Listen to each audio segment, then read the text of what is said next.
Hi friends, ഇന്ന് ഞാനൊരു cooking video ആണ് ചെയ്യുന്നത്.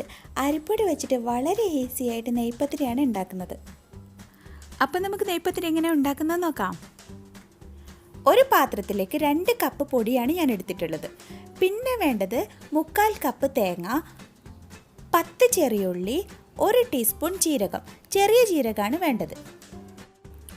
ആവശ്യത്തിന് ഉപ്പ്, നല്ല തിളച്ച വെള്ളം. ഇനി നമുക്ക് തേങ്ങ ഒന്ന് ചതച്ചെടുക്കാം. അതിനായിട്ട് ഒരു മിക്സി ജാർ എടുത്ത് തേങ്ങ, ജീരകം, ചെറിയുള്ളി ഇത് ചതച്ചെടുക്കാം. നന്നായിട്ട് അരയ്ക്കേണ്ട, ഒന്ന് ചതച്ചെടുത്താൽ മതി. ഇനി നമുക്ക് പൊടിയിലേക്ക് ആവശ്യത്തിന് ഉപ്പ് ചേർത്ത് ഒന്ന് മിക്സ് ചെയ്തെടുക്കാം. പൊടിയും ഉപ്പും മിക്സ് ചെയ്തതിന് ശേഷം ചതച്ച് വെച്ചിരിക്കുന്ന തേങ്ങ ചേർത്ത് മിക്സ് ചെയ്തെടുക്കുക. ഇനി ഇതിലേക്ക് നല്ല തിളച്ച വെള്ളം ഒഴിച്ചു കൊടുക്കുക. നല്ല തിളയ്ക്കുന്ന വെള്ളം തന്നെ ഒഴിച്ചു കൊടുക്കണേ.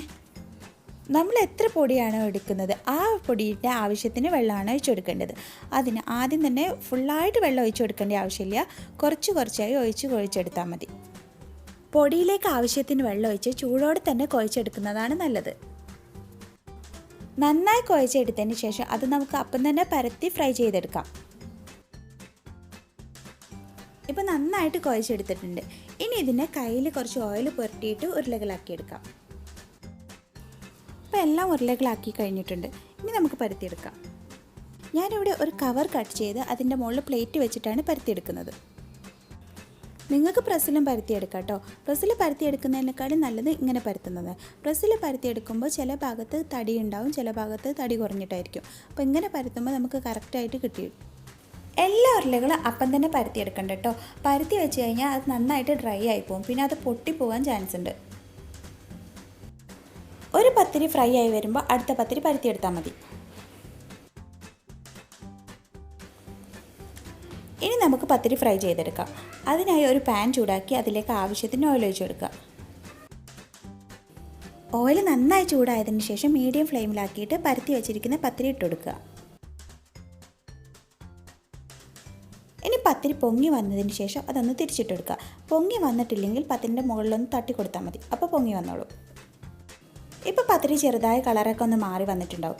അപ്പോൾ അത് നന്നായി ഫ്രൈ ആയതിന് ശേഷം നമുക്കതൊന്ന് കോരി മാറ്റാം.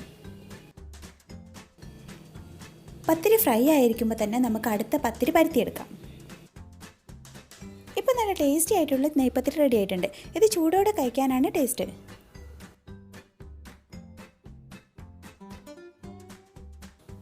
ബാക്കിയുള്ള പത്തിരിയും ഇതേപോലെ തന്നെ ഫ്രൈ ചെയ്തെടുക്കാം.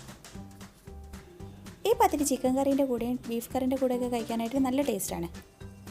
അതേപോലെ അരിപ്പൊടി വെച്ചിട്ട് വളരെ പെട്ടെന്ന് തന്നെ ചെയ്തെടുക്കാനും പറ്റും. വീഡിയോ നിങ്ങൾക്ക് ഇഷ്ടമായെങ്കിൽ ലൈക്ക് ചെയ്യാനും ഷെയർ ചെയ്യാനും നിങ്ങളുടെ അഭിപ്രായങ്ങൾ കമൻറ്റ് ചെയ്യാനും മറക്കരുത്. സബ്സ്ക്രൈബ് ചെയ്യാതെയാണ് കാണുന്നതെങ്കിൽ ഒന്ന് സബ്സ്ക്രൈബ് ചെയ്യണേ. അപ്പോൾ അടുത്ത നല്ലൊരു വീഡിയോയുമായി വരുന്നവരെ എല്ലാവർക്കും ബൈ ബൈ.